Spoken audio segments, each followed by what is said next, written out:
પવિત્ર શ્રાવણ ટૂંકમાં જ શરૂ થનાર છે ત્યારે ગુમાનદેવ મંદિર ખાતે શ્રાવણ માસની તાડમાર તૈયારીઓ શરૂ કરાઈ છે. તેમાં ઝઘડિયાના ગુમાનદેવ મંદિર પ્રત્યે ભક્તોને આસ્થા હોય કે દૂર દૂરના ગામોમાંથી ભક્તો દર્શનાર્થે ઉમટે છે. આ મંદિર સાથે વણાયેલા દંતકથા મુજબ લંકા ઉપર વિજય મેળવ્યા બાદ હનુમાનજી ભગવાન રામ સાથે અયોધ્યામાં આવીને વસ્યા હતા. શ્રી રામનંદ સંપ્રદાયના મહાન સંત શ્રી સ્વામી ગુલાબદાસજી અયોધ્યાના હનુમાનગઢીની સાગરિયા પાટની સંત હતા. તેઓ 500 વર્ષ અગાઉ ઝઘડિયા નજીક આવેલા મોટા સાજા ગામ પાસે આવી વસ્યા હતા. ત્યાં એક રાતે ગુલાબદાસજીને એવો ભાસ થયો કે જાણે હનુમાનજી તેને સ્વપ્નમાં આવી સંકેત આપે છે કે અહીં થોડા જ અંતરે મારી મૂર્તિ છે અને એક શિયાળ તેને વળગી રહ્યું છે અને કેટલાક લોકો તેને મારી નાખવા માટે મારી રહ્યા છે. ત્યાં જઈ તેનું રક્ષણ કરો. એવો ભાસ થતાં જ ગુલાબદાસજી ત્યાં ગયા અને તે જગ્યાએ કેટલાક ગોવાળો એક શિયાળને મારી રહ્યા હતા. આ શિયાળ મૂર્તિને ચોંટી રહી હતી. ગોવાળીઓ આ શિયાળ રોજ જ આમ કરે છે કહેતા ગુલાબદાસજીએ આદેશ કર્યો કે ભાગ અહીં છે. એમ કહેતા જ શિયાળ નાસી છૂટ્યો હતો.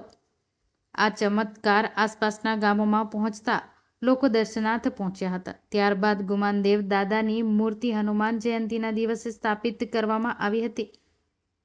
અહીં હનુમાનજી હજુર હોવાના પરચા અનેક ભક્તોને મળ્યા છે. એવું માનવામાં આવે છે કે સ્વયંભૂ હનુમાનની મૂર્તિ અહીં મંદિરમાં મૂકવામાં આવે છે.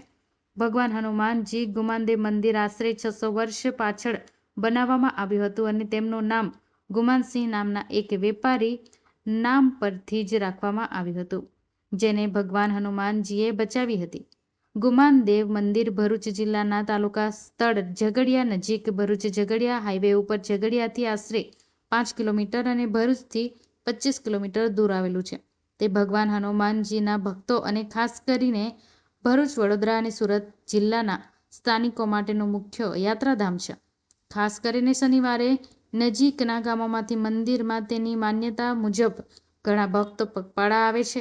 ટ્રસ્ટ દ્વારા દર વર્ષે શ્રાવણ માસના શનિવારે લોકમેળાનું આયોજન કરવામાં આવે છે અને હજારો ભક્તો અને મુલાકાતીઓને હનુમાન દાદા પ્રત્યે ભક્તિ સાથે ભાગ લે છે. ટ્રસ્ટ અને પવિત્ર નર્મદા નદીમાં આસપાસ ફરતા યાત્રાળુઓ અને સાધુઓ માટે વિવિધ સેવાઓનું સંચાલન કરે છે. ત્યારે શ્રાવણ માસમાં વિશેષ પૂજા અને વિવિધ ધાર્મિક કાર્યક્રમોમાં પણ આયોજન કરાયું છે. જય શ્રી રામ, જય ગુમાનદેવ દાદા.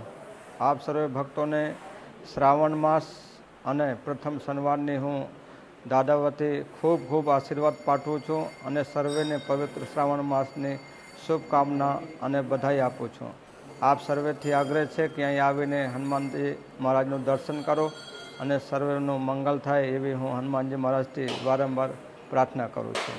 અને મંદિરનું ખોલવાનો સમય ગત વર્ષની જેમ જ રહેશે.